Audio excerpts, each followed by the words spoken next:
जटिल समस्या हो या भाग्य बाधा हो, व्यापार, नौकरी, शादी की समस्या, करियर की चिंता हो या वैवाहिक जीवन में हो सुख का अभाव, पाइए अपनी समस्त ज्योतिषीय तथा वास्तु समस्याओं का सरल, चमत्कारी, प्रभावशाली समाधान। एक जाना माना और विश्वसनीय नाम, आचार्य पंडित श्री वैभवनाथ शर्मा जी, काशी के 400 वर्ष पुराने प्रतिष्ठित और अंतरराष्ट्रीय ख्याति प्राप्त राज ज्योतिषी परिवार की 8वीं पीढ़ी के ज्योतिषी और वास्तु शास्त्री आचार्य पंडित श्री वैभवनाथ शर्मा जी के द्वारा व्यक्तिगत या फिर फोन पर अपॉइंटमेंट लेने के लिए कॉल करें 9818300146, 9990724131 या फिर ईमेल करें sharma.vaibhav@gmail.com पर।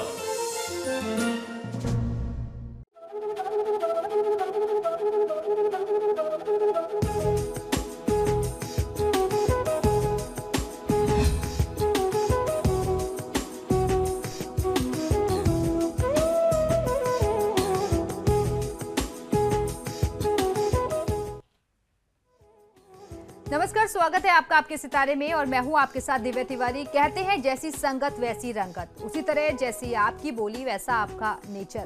जी हाँ, जैसे शरीर के अंगों के लक्षण हमारा स्वभाव बताते हैं, उसी तरह हमारी आवाज भी हमारे व्यक्तित्व का रहस्य खोलती है। कार्यक्रम में आज हम जानेंगे बोली का व्यक्तित्व से संबंध, साथ ही जानेंगे आज का राशिफल। तो देर कैसी, शुरू करते हैं आपके सितारे। कैसी है आपकी बोली, वाणी में कितनी है मधुरता, जानिए पंडित वैभवनाथ शर्मा से। बोल खोलेंगे व्यक्तित्व की पोल। आपके सितारे में आप अपनी हर परेशानी का हल प्राप्त कर सकते हैं और अपने सवाल भी पूछ सकते हैं। स्टूडियो में साथ देने के लिए मौजूद हैं विश्वविख्यात ज्योतिषाचार्य और वास्तु शास्त्री पंडित वैभवनाथ शर्मा जी। आचार्य जी, आपका हार्दिक स्वागत है। जी नमस्कार। तो यदि आपके मन में कोई सवाल है तो आप भी हमें कॉल कर सकते हैं। हमारे नंबर्स लगातार आपके टेलीविजन स्क्रीन पर फ्लैश किए जा रहे हैं। आप हमें हमारे टोल फ्री नंबर पर भी कॉल कर सकते हैं।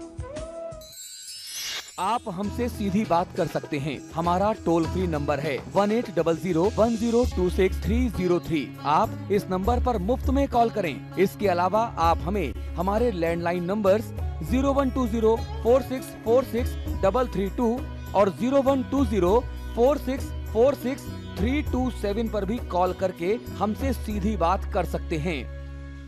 तो चलिए कार्यक्रम की शुरुआत करते हैं और सबसे पहले आचार्य जी से जान लेते हैं आज का पंचांग। जी बिल्कुल, आज का पंचांग इस प्रकार है। विक्रम संवत 2071 महीना चल रहा है माघ का और माघ मास के कृष्ण पक्ष की आज अष्टमी तिथि है, मंगलवार का दिन है। नक्षत्र है चित्रा, योग है सुकर्मा और करण है बालम। चलिए, तो ये तो था आज का पंचांग। अब जान लेते हैं 12 राशियों का हाल। आज का दिन उनका कैसा रहने वाला है। सबसे पहले बात करेंगे मेष राशि की।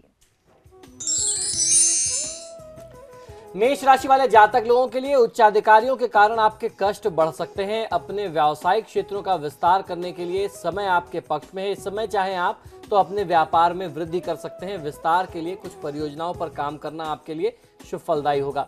आज के दिन को शुभ बनाने के लिए ओम कठोराय नमः मंत्र का 108 बार जाप कर लेना आपके लिए सर्वोत्तम है। किसी भी व्यक्ति से कठोर व्यवहार करने से आपको बचना है। चलिए, आप देख लेते हैं कैसा रहेगा वृषभ राशि वाले जातकों के लिए उनका आज का दिन।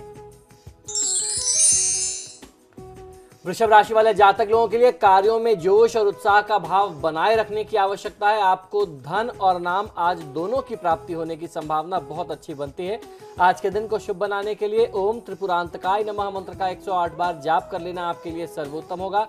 बिना सोचे समझे, बिना विचार विमर्श किए कोई बड़ा निर्णय करने से आज बचना चाहिए। अब जान लेते हैं कैसा रहेगा मिथुन राशि वाले जातकों के लिए उनका आज का दिन। मिथुन राशि वाले जातक लोगों के लिए रिश्तेदारों व सगे संबंधियों से मेल मुलाकात के अवसर आज बन सकते हैं। कुछ ऐसे लोगों से मुलाकात होगी जिनसे काफी समय से मुलाकात नहीं हुई थी और उनसे आपको कुछ आज व्यापारिक प्रस्ताव भी मिलने की संभावना बनती है। आज के दिन को शुभ बनाने के लिए ओम वृषांकाय नमः मंत्र का 108 बार जाप कर लेना आपके लिए सर्वोत्तम होगा। आज क्रोध करने से बचना चाहिए। अब देख लेते हैं क्या कह रहा है कर्क राशि वालों के लिए उनका आज का राशिफल।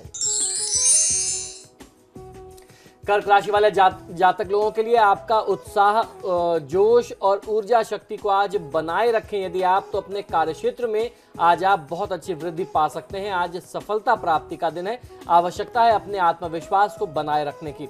आज के दिन को शुभ बनाने के लिए ओम वृषभारूढ़ाय नमः मंत्र का 108 बार जाप कर लेना आपके लिए सर्वोत्तम होगा। अगर कोई पुराना शारीरिक रोग कष्ट आपको परेशान करता है तो किसी भी प्रकार की व्याधि को आपको इस समय में नजरअंदाज नहीं करना चाहिए। अब देख लेते हैं सिंह राशि वाले आज के तिथि को अच्छा बनाने के लिए आज क्या उपाय करें। सिंह राशि वाले जातक लोगों के लिए आज की दिनचर्या में आपकी आजीविका और आय का प्रत्यक्ष संबंध बना हुआ है। निराशा के भाव आने के प्रबल योग बनते हैं, जिसके कारण आपके मन में भटकाव रहेगा और आप अपने कार्यक्षेत्र में बहुत अच्छा प्रदर्शन नहीं कर पाएंगे। तो किसी भी प्रकार के हताशा और निराशा भरे विचारों को या भावनाओं को अपने मन में बली होने से आज आपको रोकना चाहिए। आज के दिन को शुभ बनाने के लिए ओम भस्मोद्वेलित विग्रहाय नमः मंत्र का 108 बार जाप करेंगे तो आपको फायदा कहीं अधिक मिल सकता है। किसी भी प्रकार की चिंता या तनाव करने से आज स्वयं को बचाइए। अब बारी है कन्या राशि की, देख लेते हैं कैसा रहेगा कन्या राशि वालों के लिए उनका आज का दिन और कैसी है उनके सितारों की चाल। कन्या राशि वाले जातक लोग आप अपना महत्वपूर्ण समय अपने मित्रों के साथ भी आज व्यतीत कर सकते हैं। दोस्तों मित्रों, खासतौर पर ऐसी मित्र मंडली जिनसे आपकी काफी समय से मुलाकात नहीं हुई थी। आज के दिन को शुभ बनाने के लिए ओम साम प्रियाय नमः मंत्र का 108 बार जाप कर लेना आपके लिए सर्वोत्तम होगा। आज का दिन यात्रा के लिहाज से आपके लिए बहुत अच्छा नहीं बनता। अब एक कॉलर आगरा से मैसेज जुड़ गई हैं, पूनम जुड़ गई हैं। पूनम अपना सवाल पूछिए। हेलो जी पूनम पूछिए अपना सवाल। मैडम अपने बेटे के बारे में पूछना चाहती हूँ। जी बिल्कुल, आप बताएं। मेरे बेटे ने एक परीक्षा दी है बच्ची स्कूल में जी, उसमें सफल होगा कि नहीं? जी बिल्कुल, आप जन्म विवरण बताइए बच्चे का। जन्म 2001 30 सितंबर को 11:30 दिन के मतलब जी। 11:30 बजे। जन्म का स्थान बता दें। आगरा। देखिए, जहाँ तक आप बच्चे की सफलता से जुड़ा हुआ प्रश्न पूछना चाहते हैं तो बृहस्पति की महादशा में शनि की अंतर्दशा चल रही है। बृहस्पति इस जातक के लिए दूसरे और उसके साथ साथ 5वें भाव का स्वामी, जिसे ज्ञान का स्थान कहते हैं। लेकिन बृहस्पति स्वयं अष्टम में राहु के साथ बैठे हैं और दूसरे भाव में केतु और मंगल का संयोग बन रहा है। तो ये बहुत अच्छा संयोग नहीं है। ये बृहस्पति राहु का जो संयोग है ये गुरु चांडाल योग भी कहा जा सकता है। तो ऐसे में किसी भी जातक को अच्छे योग होने के बावजूद भी बहुत अच्छा लाभ नहीं मिल पाता, क्योंकि वह ग्रह ही पीड़ित है। तो अगर इस बच्चे का उज्जवल भविष्य चाहिए और अच्छी पढ़ाई की आप उम्मीद करते हैं तो आपको बृहस्पति, राहु और केतु मंगल जैसे ग्रहों का निदान कराना बहुत आवश्यक है। भगवान विष्णु की पूजा बच्चे के लिए वर्तमान समय में आपको करना चाहिए। अब एक कॉलर फिरोजाबाद से मैसेज जुड़ गए हैं, रामकिशोर जुड़ गए हैं। रामकिशोर अपना जन्म विवरण दीजिए, फिर सवाल पूछिए। मैं अपने बेटे के मामले में जानना चाहता हूँ। जी बिल्कुल, बताइए। मेरे बेटे का जन्मदिन है 16 जुलाई जी 1995 जी रात 1:35 पर। जी। बेटे का नाम है शिवम। जी। जन्म का स्थान बता दें। फिरोजाबाद। जी, बताइए क्या करना जानना चाहते हैं, प्रश्न करिए। इसकी ये पढ़ाई लिखाई में या सर्विस में निकलना चाहता है ये। जी। और सर्विस को जाता कहीं सेटिंग होनी पाती इसकी। जी बिल्कुल, देखिए जातक के जन्म पत्रिका के अनुसार ये समय थोड़ा सा कष्टकारी है। थोड़ा सा धैर्य रखेंगे और प्रयासरत रहेंगे तो इनको अच्छी नौकरी मिल जाएगी, ऐसी संभावना बनती है और बहुत जल्दी ही इनको अच्छी नौकरी मिलने के योग बनते हैं। आपको भी ये सुझाव देना चाहूँगा और आपके माध्यम से इस बच्चे को ये सुझाव है कि भगवान विष्णु की पूजा आराधना अगर ये जातक करता है, बहुत ज़्यादा समय देने की भी आवश्यकता नहीं है। अपना प्रयास करें, अपनी पढ़ाई लिखाई, अपने कार्यक्षेत्र पर ध्यान लगाए। बस पूरे दिन में से 5 मिनट निकालने की आवश्यकता है। अपने घर के पूजा स्थान में भगवान विष्णु के समक्ष बैठ करके उंगलियों पर गिन करके या रुद्राक्ष की माला पर गिन करके ओम नमो नारायणाय मंत्र का 108 बार जाप कर लिया करें। इतना जाप, इतनी साधना या इतनी नियमित पूजा इस जातक के लिए पर्याप्त है, जो जीवन में असफलताओं के दौर को समाप्त करेगी और बहुत अच्छी सफलता प्राप्त करा सकती है। अब एक कॉलर हल्द्वानी से मैसेज जुड़ गए हैं, नीतू जुड़ गए हैं। नीतू अपना सवाल पूछिए। जी पंडित जी नमस्कार। जी नमस्कार, बताइए। जी पंडित जी, मुझे अपने बेटे के बारे में पूछना है। जी बिल्कुल, जी मेरे बताइए। बेटे का जन्म है 1998 21 अप्रैल जी। बुधवार सुबह 6 बजे का। जी जी पंडित जी, ये इस वक्त इंटर की पढ़ाई में है, पढ़ाई काफी अच्छी तरह कर रहा है, लेकिन पता नहीं इसे मतलब गुस्सा ज्यादा आता है और अभी परसों से इसके प्री बोर्ड है। अभी इसे चिंता इतनी है कि मतलब कैसा आगे को इसका भविष्य में इसकी मतलब पेपर ऊपर जो होने हैं इसके बारे में मैं जानना चाह रही थी कि आगे को इसको सफलता मिलेगी या नहीं, या सरकारी नौकरी के इंटर के बाद योग है या नहीं। जी बिल्कुल। आप मुझे इसका जन्म स्थान बता दें। जी जन्म स्थान इसका यूपी भगतपुर का है। जी देखिए, 21 अप्रैल 1998 आपने बुधवार बताया, मंगलवार का दिन आता है। एक संशोधन आपको अपने रिकॉर्ड्स में कर लेना चाहिए। और दूसरी बात ये भी कह दूं, आजकल प्रतियोगिता का दौर है, कंपटीशन बहुत तगड़ा है। आपने कहा इंटर के बाद सरकारी नौकरी मिलेगी कि नहीं, तो इंटर के बाद सरकारी नौकरी का स्तर बहुत कम होता है और संभावना बहुत कम होती है। कंपटीशंस के लिए बच्चों को तैयार करना चाहिए, उनका उत्साहवर्धन करना चाहिए, मोटिवेशन बहुत ज़रूरी है। जहाँ तक ग्रहों की बात कर लें, कुंडली की बात कर लें, तो इस जातक के लिए राहु की महादशा में बुध की अंतर्दशा चल रही है। इनके मन में भटकाव जरूर रहेगा। पंचम भाव में राहु की स्थिति इनके लिए बनती है। और अगर वर्तमान गोचर के अनुसार देखें तो छठे भाव में राहु और चंद्रमा का संयोग आ रहा है। तो ऐसे में निश्चित ही मन में भटकाव की स्थिति किसी भी व्यक्ति के लिए रहेगी। ये तो अभी बच्चा है, तो आपको इनके लिए जिम्मेदारी लेकर के भगवान गणेश और भगवान हनुमान की पूजा आराधना करनी चाहिए। एक पाठ हनुमान चालीसा और एक पाठ गणेश चालीसा आप अपने बच्चे के लिए करिए, इसकी पढ़ाई बहुत अच्छी हो जाएगी। इलाहाबाद से अब एक कॉलर मोनिका हमारे से जुड़ गई है। मोनिका, अपना सवाल पूछिए। मोनिका, पूछिए अपना सवाल। जी पंडित जी नमस्कार। जी नमस्कार, बताइए। मैं मोनिका बोल रही हूँ इलाहाबाद से। जी मेरी सरकारी नौकरी के प्रोसेस में है इस समय, बट आए दिन कोई ना कोई प्रॉब्लम आ जाती है, तो क्या मुझे ये सरकारी नौकरी मिल जाएगी और ये साल सही रहेगा? जी बिल्कुल, आप अपना जन्म विवरण बताएं। जी मेरा 22 फरवरी 1979 जी कानपुर में। जी समय बता दीजिए। समय शाम 5 बजे। जी देखिए, जहां तक आपने अपने कार्यक्षेत्र से जुड़ा प्रश्न किया है, तो चंद्रमा की महादशा में शुक्र की अंतर्दशा है। आपके कार्यक्षेत्र में कोई बहुत बड़ी समस्या आपके लिए नहीं रहेगी, परिस्थितियां आपके पक्ष में हो जाएंगी। चंद्रमा की महादशा चल रही है, चंद्रमा लग्नेश है, लेकिन बस आपको जो समस्याओं का सामना करना पड़ रहा है वो इस वजह से कि लग्नेश की जो स्थिति है, लग्नेश छठे में बैठा हुआ है, इस वजह से बहुत अच्छा संयोग आपको नहीं मिल पा रहा, बहुत अच्छा साथ उसका नहीं मिल पा रहा है। तो आपको महादेव शिव की पूजा आराधना करनी चाहिए। अगर आप महादेव शिव की पूजा आराधना करते हैं या शिव परिवार की पूजा आराधना करते हैं, तो जीवन में या आपके कार्यक्षेत्र में जो भी बाधाएं हैं वो दूर हो जाएंगी। तो आपको ओम नमः शिवाय मंत्र का जाप नियमित तौर पर करना चाहिए। और खासतौर पर जब आप ऑफिस में हो और आपको लगे कि अब विवाद बढ़ सकता है या समस्याओं का सामना ज़्यादा करना पड़ सकता है, तो आप अपनी सीट पर बैठे बैठे ओम नमः शिवाय मंत्र का जाप करें। नियमित दिनचर्या में भगवान शिव की पूजा आराधना करें। सोमवार के दिन शिव मंदिर जाकर के कच्चा दूध अर्पित करना आपको बहुत अच्छा फायदा दे सकता है। इससे आपके कार्यक्षेत्र से जुड़ी हुई जो भी समस्याएं हैं वह समाप्त हो जाएंगी। जहां तक बात करें, आपने कहा कि 2015 कैसा रहेगा आपके लिए, तो आपकी कुंडली के हिसाब से परिस्थितियां अच्छी रहने वाली हैं। ये जो चंद्रमा की दशा है ये 27 मई 2016 तक चलेगी, तो 2016 के मध्य तक आपको बहुत चिंता करने की आवश्यकता नहीं है। और फिलहाल यहाँ रुकेंगे एक छोटे से ब्रेक के लिए। ब्रेक के उस पर जानेंगे अगली राशियों के बारे में, साथ ही जानेंगे आज का महा उपाय भी।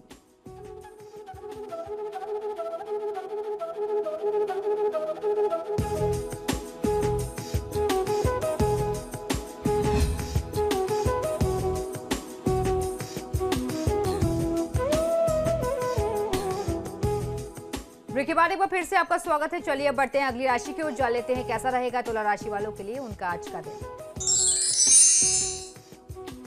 तुला राशि वाले जातक लोगों के लिए आज परिवार में और अपने कार्यक्षेत्र में लोगों के साथ असहयोग की भावना आपके अंदर अधिक रह सकती है, जिससे आपके संबंध प्रभावित हो सकते हैं। तो अपने अंदर इस असहयोग की भावना को, ईर्ष्या की भावना को निकालने की आवश्यकता है। स्वयं को थोड़ा सा और पोलाइट और सॉफ्ट बनाएंगे तो आपको ज्यादा अच्छा फायदा मिल सकता है। आज के दिन को शुभ बनाने के लिए ओम स्वरमयाय नमः मंत्र का 108 बार जाप कर लेना आपके लिए सर्वोत्तम होगा। आज अगर कोई बड़ा बिजनेस डील करने जा रहे हैं या कोई बड़ा इन्वेस्टमेंट करने जा रहे हैं तो उससे बचना चाहिए। निवेश के लिहाज से दिन आपके लिए बहुत अच्छा नहीं बनता। चलिए, तो आप जान लेते हैं वृश्चिक राशि वाले जातक आज के दिन को शुभ बनाने के लिए आज क्या करें और क्या ना करें। वृश्चिक राशि वाले जातक लोगों के लिए आप अपने मित्रों पर आज की तिथि में विश्वास कर सकते हैं। वाद विवाद के स्थानों से स्वयं को दूर रखने का प्रयास करेंगे तो आपके लिए ज्यादा अच्छा होगा, अन्यथा परिस्थितियां आपके लिए कुछ विकट हो सकती हैं। किसी वाद विवाद में, लड़ाई झगड़े में बिना मतलब आप इन्वॉल्व हो सकते हैं, आपका नाम आ सकता है, आप फंस सकते हैं। आज के दिन को शुभ बनाने के लिए, दिन का लाभ लेने के लिए ओम त्रयी मूर्तये नमः मंत्र का 108 बार जाप कर लेना आपके लिए सर्वोत्तम होगा। बिना सोचे समझे, बिना किसी भी टर्म एंड कंडीशन को, नियम को फाइनल किए आप किसी भी नए अनुबंध को, नए कॉन्ट्रैक्ट को अभी साइन मत करिए। अब देख लेते हैं क्या कह रहा है धनु राशि वालों के लिए उनका आज का राशिफल। धनु राशि वाले जातक लोगों के लिए आज की दिनचर्या में मिलने वाला अप्रत्याशित लाभ आपको शीघ्र और अधिक धन कमाने के लिए प्रेरित कर सकता है, आपको और ज्यादा इनकरेज करेगा, इंस्पायर करेगा। आज के दिन को शुभ बनाने के लिए ओम अनीश्वराय नमः मंत्र का 108 बार जाप कर लेना आपके लिए सर्वोत्तम होगा। किसी के दिल को आज दुखाने वाला कोई भी व्यवहार, कोई भी कृत्य अपनी तरफ से आप मत करिए। चलिए, अब देख लेते हैं मकर राशि वाले जातकों के सितारे आज क्या कह रहे हैं। मकर राशि वाले जातक लोगों के लिए आज की दिनचर्या में आपको अपनी सारी फाइनेंशियल प्लानिंग, आर्थिक योजना पहले से बना करके आज दिन को बिताने की आवश्यकता है। परिस्थितियां जितनी अच्छी आपको लग रही हैं, जैसी ठीक लग रही हैं, आपको अपने कंट्रोल में लग रही हैं, वैसी वास्तव में नहीं है, आपको नुकसान उठाना पड़ सकता है। आज के दिन को शुभ बनाने के लिए ओम सर्वज्ञाय नमः मंत्र का 108 बार जाप कर लेना आपके लिए सर्वोत्तम होगा। आज की दिनचर्या में तनाव लेने से बचना चाहिए। अब जान लेते हैं कुंभ राशि वाले आज के दिन को शुभ बनाने के लिए आज क्या करें और क्या ना करें, कैसी है उनके सितारों की चाल। कुंभ राशि वाले जातक लोग, आज आप अपने कामकाज से स्वयं बहुत ज्यादा खुश नहीं होंगे क्योंकि आपकी उम्मीदें स्वयं अपने आप से कहीं कुछ ज्यादा हो गई हैं। आज के दिन को शुभ बनाने के लिए ओम परमात्मने नमः मंत्र का 108 बार जाप कर लेना आपके लिए सर्वोत्तम होगा। कटु वचन बोलने से आज बचना चाहिए। अब जान लेते हैं मीन राशि वाले जातकों के सितारे आज क्या कह रहे हैं। मीन राशि वाले जातक लोगों के लिए असफलता हेतु भाग्य को आज आपको दोषी बिल्कुल भी नहीं ठहराना है। भाग्य का भरपूर साथ आपके साथ बना हुआ है। मन से पूरी एकाग्रता से, पूरे कंसंट्रेशन के साथ काम करने की आवश्यकता है। आप अपनी तरफ से लापरवाही करके अपने बने हुए काम को आज बिगाड़ सकते हैं, तो ऐसा करने से बचना चाहिए। आज की दिनचर्या में भगवान विष्णु की पूजा आराधना आप करेंगे तो आपको फायदा कहीं अधिक मिलेगा और किसी को धोखा देने की प्रवृत्ति आज अपने मन में मत पनपने दीजिए। तो ये तो था 12 राशियों का राशिफल। फिलहाल अब जान लेते हैं आचार्य जी से आज का महा उपाय। जी बिल्कुल, आज का महा उपाय बहुत ही विशेष है। पिछले कुछ दिनों से हम लोग सामुद्रिक विज्ञान पर चर्चा कर रहे हैं। निरंतर शरीर के अलग अलग लक्षणों से हम लोग किसी भी व्यक्ति के स्वभाव और उसके भविष्य को जानने का प्रयास कर रहे हैं। इसी क्रम में आज हम लोग चर्चा करने वाले हैं आपके बोल से। आपको ये जान करके बड़ा आश्चर्य होगा कि आपके बोल से खुल जाते हैं आपके व्यक्तित्व के पोल। जिस प्रकार व्यक्ति की शक्ल और सूरत एक जैसी नहीं होती, उसी प्रकार हर व्यक्ति की वाणी में भी समानता नहीं होती। हर व्यक्ति की वाणी अलग होती है और बोलने का जो तरीका है, एक्सप्रेशन जो है उनका, अपना बोलने का जो तरीका होता है, एक्सप्रेशन ऑफ थॉट जो होता है, वे ऑफ टॉकिंग जो होती है, वो हमेशा हर व्यक्ति की अलग होती है। किसी की आवाज भारी होती है तो किसी की आवाज पतली होती है। किसी की आवाज को सुनकर के बार बार सुनने की चाहत होती है कि आपको लगता है कि उसकी आवाज सुने, उसकी आवाज बड़ी प्रभावशाली, बड़ी इंप्रेसिव है। और कुछ लोग ऐसे होते हैं जिनकी आवाज को सुन करके कान बंद कर लेने का मन करता है। समुद्र विज्ञान में अंग लक्षण से किसी व्यक्ति के स्वभाव और गुणों को जानने का तरीका बताया गया है। इसी विज्ञान में यह भी बताया गया है कि किसी भी व्यक्ति की आवाज को सुन करके उसके व्यक्तित्व को जाना जा सकता है। यहाँ समुद्र शास्त्र के बारे में आपको बता दूं कि इस शास्त्र की रचना स्वयं भगवान ब्रह्मा ने की थी और इसका ज्ञान भगवान ब्रह्मा ने, ऐसा हमारे धर्मशास्त्रों का मत है कि स्वयं भगवान ब्रह्मा ने भगवान कार्तिकेय को इस शास्त्र के बारे में संपूर्ण जानकारी दी थी, उनको बैठा करके इसका उपदेश दिया था। व्यक्ति के शरीर के लक्षण से जुड़े हुए विज्ञान के बारे में एक एक बातें उन्हें गूढ़ता से विस्तार से समझाई थी, इसका उपदेश दिया था। समुद्र शास्त्र के अनुसार जो लोग बोलते समय बीच में अटकते हैं, खासतौर पर जिसे कहा जाए हकलाते हैं, उनमें आत्मविश्वास की कमी होती है। ऐसे लोग कभी कभी छोटी छोटी बातों पर उग्र हो जाते हैं, वो बहुत ज़्यादा गुस्से में आ जाते हैं। कई बार इनका निर्णय जो है वो दूसरों से प्रभावित होता है, क्योंकि इनका अपना आत्मविश्वास कमजोर होता है, स्वयं अपना निर्णय लेने में ये अक्षम होते हैं। तो लोगों से पूछ करके या लोगों के कहे अनुसार ही इनका निर्णय बनता है, अपने से कोई निर्णय नहीं कर पाते। इसके विपरीत जो व्यक्ति अपनी बातों को बहुत साफ स्पष्ट शब्दों में कहते हैं, वह आत्मविश्वास से परिपूर्ण होते हैं, भरपूर होते हैं। ऐसे लोग जल्दी किसी भी व्यक्ति के प्रभाव में नहीं आते। कुछ लोग ऐसे भी होते हैं जो साफ और स्पष्ट तो बोलते हैं, लेकिन किसी किसी शब्द पर कुछ अधिक जोर देते हैं, किसी भी शब्द पर थोड़ा सा ज्यादा प्रभाव दे करके बोलते हैं। इस प्रकार बोलने वाले व्यक्ति में दिखावा करने की प्रवृत्ति जो होती है वह ज्यादा होती है। यह हर चीज को बढ़ा चढ़ा करके बोलते हैं, प्रस्तुत करते हैं। जो लोग बहुत जल्दी जल्दी बोलते हैं, उनके विषय में ऐसा माना जाता है कि इन्हें लगता है कि सामने वाला व्यक्ति इनकी ओर ध्यान नहीं दे रहा, इसलिए अपनी बात को जल्दी से जल्दी रखना चाहते हैं या आपका आकर्षण लेना चाहते हैं, अपना इंपॉर्टेंस बढ़ाना चाहते हैं। ऐसे लोगों में गंभीरता की कमी पाई गई है जीवन में। इस तरह से बोलने वाले लोग बहुत उतावले होते हैं और जल्दीबाजी में कोई काम करके अपना ही भविष्य, अपना ही भाग्य खराब कर बैठते हैं। कुछ लोग ऐसे भी होते हैं जिनके शब्द बोलते समय टूटते रहते हैं, वाणी कर्कश होती है, शब्द उनके मुख से पूरे नहीं निकल पाते, उनके कंठ से पूरे पूरे शब्द नहीं निकल पाते। इनके विषय में समुद्र शास्त्र में कहा जाता है कि यह लक्ष्य के प्रति बहुत गंभीर नहीं होते, इनके अंदर भटकाव की स्थिति बहुत ज्यादा होती है, किसी बात पर तुनक करके वाद विवाद में उलझ जाते हैं। ऐसे लोगों में जीवन में सुख दुख धूप छांव की तरह बना रहता है। एक बार इनको सुख मिलेगा तो अगले ही क्षण इनको दुख का सामना करना पड़ सकता है। ये इनके जीवन का एक प्रमुख लक्षण है। जिन लोगों की वाणी गंभीर होती है वह शांत स्वभाव के लोग होते हैं। गंभीर वाणी वाले लोग जल्दी किसी बात पर उग्र नहीं होते। ऐसे लोगों में मैनेजमेंट की योग्यता बहुत अधिक होती है। समाज एवं परिवार में इनकी स्थिति बहुत समृद्ध, बहुत मजबूत होती है। ऐसे लोग जहां भी होते हैं इन्हें सामाजिक मान सम्मान, पद प्रतिष्ठा, आदर, धन, लक्ष्मी सब कुछ प्राप्त होता है। तो ये था हमारा आज का महाउपाय। इसी के साथ ही हमारे आज के कार्यक्रम में फिलहाल इतना ही। बहुत बहुत शुक्रिया आपको दर्शकों में कॉल करने के लिए। आचार्य जी आपका भी बहुत बहुत शुक्रिया स्टूडियो में आने के लिए। जी नमो नारायण। तो आपके सितारे में फिलहाल इतना ही, लेकिन खबरों के लिए देखते रहिए समाचार प्लस। नमस्कार।